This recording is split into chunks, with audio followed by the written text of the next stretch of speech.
Now holds it, gates open, they're up and racing.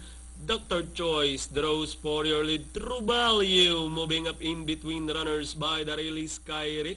Then comes Freedom Charger, bahala na Sinagtala, followed by Dugos Fantasy, moving up Princess Tokay, and yes, Joey is the early trailer, heading towards the last 600. True Value now in command by about 2 lengths. Kyrick is in second, moving up on the outside is Dr. Choice, heading towards the last 450. No change with the leader.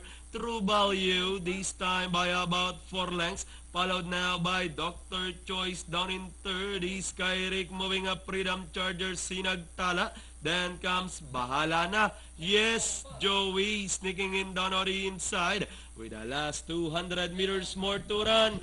True Value this time by about a length and a half.